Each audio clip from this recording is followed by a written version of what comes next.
Hey, hi, how are you? Tom Bodette here. I left the light on last night for you. Only you older folks are going to catch that joke.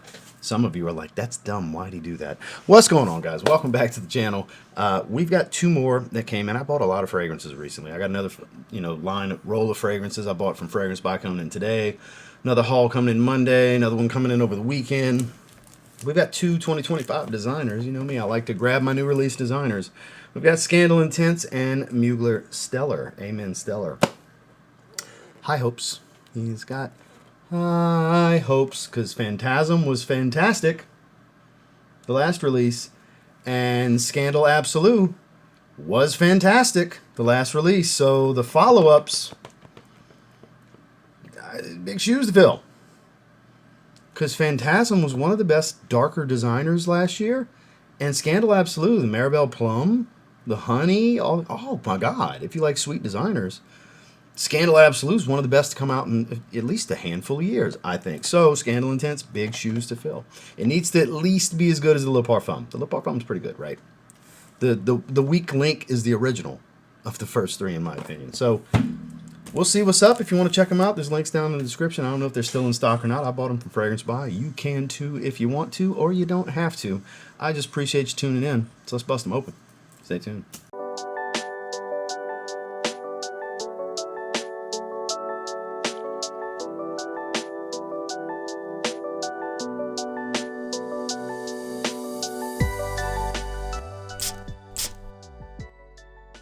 So after careful deliberation with the decision committee, my damn self, I decided we're going to go with A Men Stellar first from Mugler. I like that they've revived the Amen line. It's a great line. It's an iconic designer line based around patchouli. I always seem to deliver. I've never smelled a bad Amen fragrance. I haven't smelled them all. Ooh, I like the color of the star on this one. A little bit of a metallic blue, metallic royal, deep royal. Okay, I like it. Tricky, gimmicky bottles, but they look cool. There's a sweet spot that you have to find. People used to cut this so they could just find the spot, but just got to feel it. It's right there. One good spray. Got to find the sweet spot. Coffee.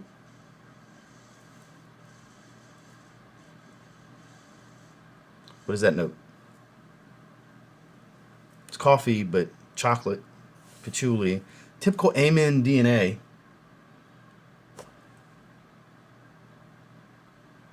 Something a little animalic, musky, funky about it, though. Just a little bit, because you got the sweetness, you got the earthiness. It's definitely very chocolatey. Patchouli is shining on this one.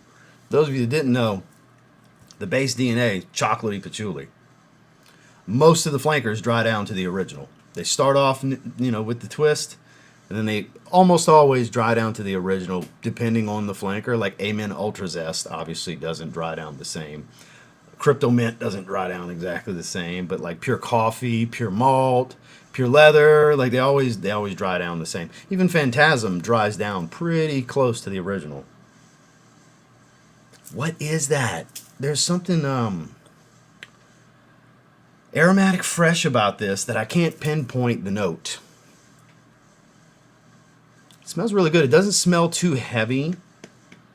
Maybe summer evenings at best, but it's still high heat. I wouldn't want to wear this. But, cooler spring, definitely fall, winter. It's a little coniferous. I think that's the word I'm looking for. A little bit of a pine coney green, woody aspect with the chocolatey patchouli. Hit of spice. Smells pretty good. It's not knocking my socks off like Phantasm. It's not as good as Phantasm.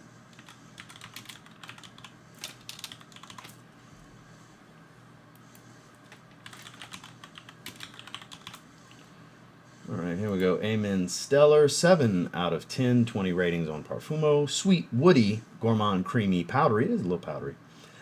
Calabrian bergamot, lavender pistachio. That's what's different about it. Okay, amber coffee, cognac, leather, rum, tobacco, woody notes. So there's my earthiness. They don't even list the patchouli. It's Apparently the tobacco is my earthiness. There's patchouli in here, though. That's Amen is a patchouli line. The pistachio, that's what it is that I couldn't pinpoint. It's like there's something here familiar that I just can't lock down what it is. Pistachio. Coffee pistachio. It's not really super boozy. Probably what's providing the sweetness. I would say it's sweeter than it is boozy. That's what sweet's the main accord, you know, according to this ranking. Sweet, woody, gourmand, creamy, powdery. I agree with all of that. A little bit of spice thrown in there, which the tobacco and the whatever's making the leather accord could be what's giving me a little bit of spice. Could be a spiced rum accord. Could be getting some spice from there, but really the cognac's sweet. The rum, sweet. Not quite boozy like you would think. A little bit, but nah, I wouldn't call it a super... You'll see this note breakdown and think, ooh, this is going to be boozy. Not really. Not as much as you would think when you see cognac and rum. Maybe as it dries down more, because they are base notes according to how it's listed. And it's a little boozy, but it's sweeter than anything else. Sweet, warm, pinch spicy. I find it a little coniferous. Pine cone, woody kind of smell. It's woody notes, so God knows what's in there to create woody notes. Right? Anytime they give you that. Spicy notes, woody notes, aromatic notes, it's usually a combination of things to create a specific woody accord, a specific aromatic accord, a specific spicy accord. And sometimes you can depict little things that kind of stand out that maybe they have more of, higher percentage of in that little combination. It's a great release, though. This is an 8 out of 10 release. It is a great release. Those of you that like the Amen line, I don't think you're going to be disappointed. I just don't think it's better than Phantasm. I think Phantasm was, like I said, fantastic. Phantasm's fantastic. That was one of the 5 or 6 best designers released last year. Definitely in the top 10. It was in my top 10. Whereas this, I don't know if this goes in the top tier. Second tier at minimum, though. I think the great releases will be the second tier. The outstanding releases need to be the main tier. Because there's a lot of really good designers released this year. More this year than last year. Like, it's some tough competition out there if you like designer fragrances, which I'm at my core mostly a designer guy. That's why I buy like 90% of the designer releases that come out for men every year. I love the designer fragrances. Sometimes you get a little bit of depth to it in character, stuff like this. Sometimes they're real simple and to the point, and you don't have to think about it. You wear it, you're going to enjoy the way you smell. You know others that do smell you think you smell good, whether they say it or not. You usually get decent performance. They're likable. I don't want to overcomplicate things a lot of the times. I like just let me spray and go and not have to think about it. I smell good is the thought process with a designer fragrance. So that's why I'm more of a designer fragrance guy. I do enjoy my niche. I do enjoy my indie. I like my cheapies. I like a lot of Middle Eastern stuff. But if I got to pick one style, one genre, subcategory of fragrance, I'm designer guy. So that pistachio's coming to life more and more. It's getting a bit nutty. I'm going 8 out of 10. Great release from them. What is that, velvet? Yes. Yes, it is. It sure is. It's velvet. More of a felt, but the look of velvet. Scandal Intense. Eau de Parfum Intense pour Homme. Think about how long this name is. I'll have had it on screen. I'll put the full name on screen. Jean-Paul Gaultier Scandal Eau de Parfum Intense pour Homme. I'm going to have to make the font small, like I do with Club de Nuit Intense Man Limited Edition Parfum. Very wordy. This is very wordy as well. All right. Let's see what you brought to the table this time. I do like the bottle. I love when the glass has the ridges. I love these architectured bottles with the ridges. It's a very vintage look for the flacons. That's more of an older school style to fragrance bottles. I like it. I like that. With the cheesy crown, you know. Let's see what we're working with. I don't know the notes on this one. I'm going to assume sweet.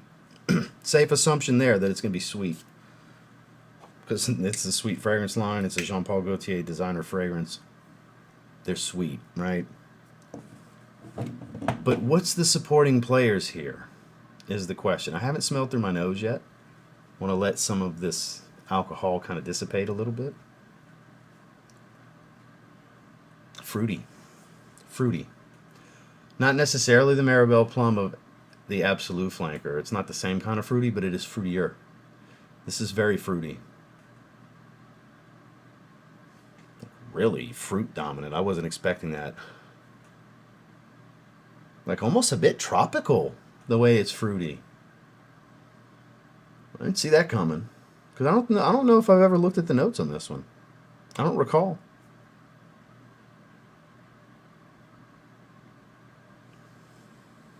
It's fresh. Didn't see that coming either. This is the freshest one of the bunch. How's it Scandal Intense, but it's fresher than Scandal? It's fresher than Scandal Le Parfum. It's fresher than Scandal Absolute. Like Absolute, those are supposed to be the rich. Those are supposed to be rich flankers. Le Parfum, richer flanker, higher oil concentration, right? This is fresh, fruity, tropical, sweet. I didn't see that coming. I'm not disappointed. I'm just shocked. It smells good. It smells really good. I'm trying to decide, do I like it more than the Absolute? I don't think I like it more than Absolute. I think it's number 2. It's better than Le Parfum. So neither of these top the last release. The Intense, though. I like it. Let's see. 6.8 out of 10, 63 ratings. Sweet, synthetic, leathery, spicy, powdery. Now, everything I described is contradictory to the 3 notes they give you. Clary sage, leather, vetiver. It's fruity. It's fruity sweet. You ain't gonna sit here and tell me it's just clary sage, leather, and vetiver. I don't believe that. I'm calling bullshit, Jean-Paul Gaultier. It is a little powdery. I don't get leather. Not right now. Maybe in a little bit, but at the opening, no. It's listed as a mid note in the heart. A little woodsy, a little powdery, but fresh. Shockingly fresh. Even a little airy, if I'm being honest. I mean, I hate that term because, of course, I'm being honest, but it's a little fruity sweet. There's no rough and tumble, spicy, edgy, animalic, smoky. None of that leathery, typical leathery accord stuff. Not even really all that soft and supple, like designer leather goods or anything. Again, maybe as it dries down more and more, it'll become more about leather. According to them, it's the third main accord that it's leathery. The opening is not. The opening is sweet, synthetic, fresh, a little powdery. It becomes more of a supple leather, like a brown leather purse. Nice, like a nice brown leather belt, designer leather, you know, luxury, quality leather. Nice cut. Soft, supple smell. Maintain this level of fresh and sweet. Get a little woodsier. It's a really good release. I think you can wear this one in the evenings in summertime, no problem. This is like summer date night.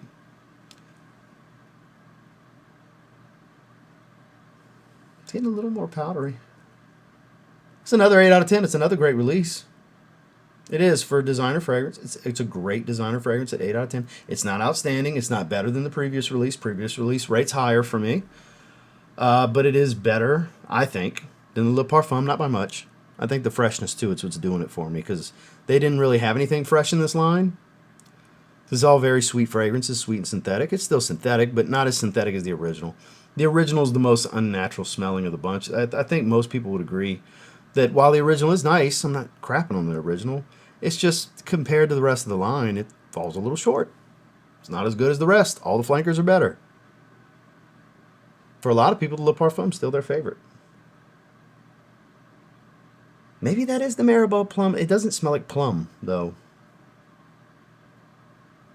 It is very airy, fresh. Even like a little bit of a bouquet of flowers type of white floral fresh, almost like Freesia Lily of the Valley. Kind of like white floral fresh with maybe some powder coming from some florals or maybe tonka bean that they don't list. There's stuff they're not listing in this that is clearly there Clearly,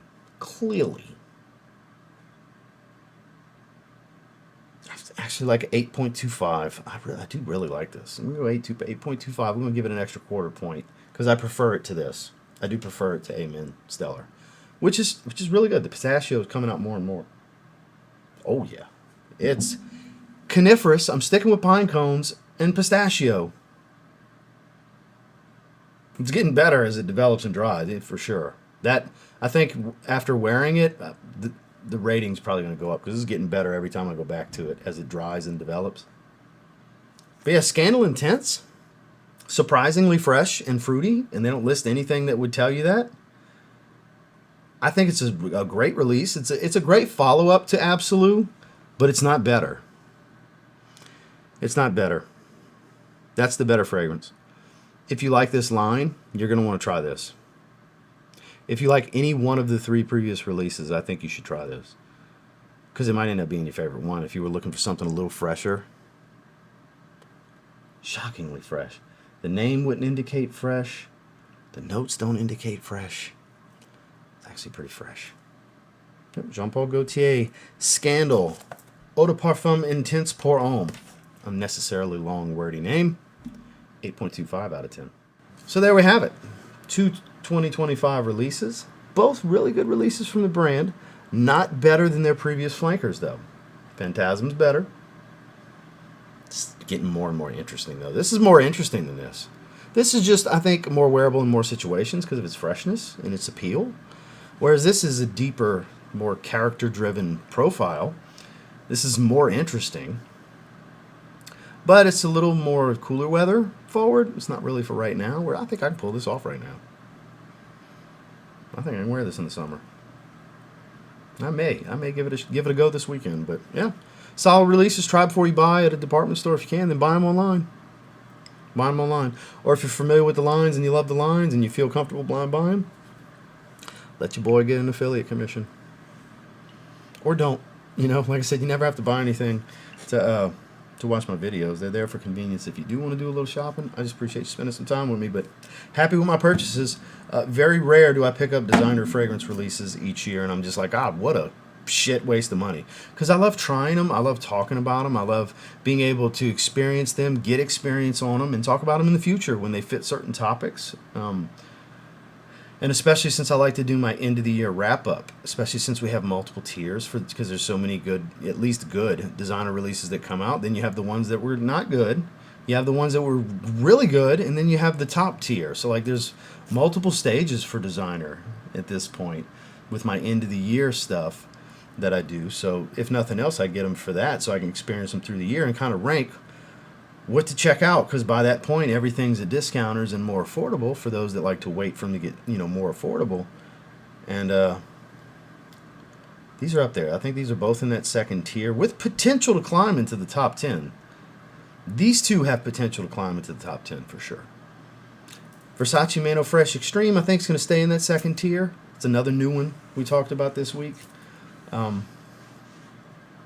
Yeah, I'm happy with them though. Thank you guys for checking out the video. Make sure to like and subscribe if you leave. See you in the next one.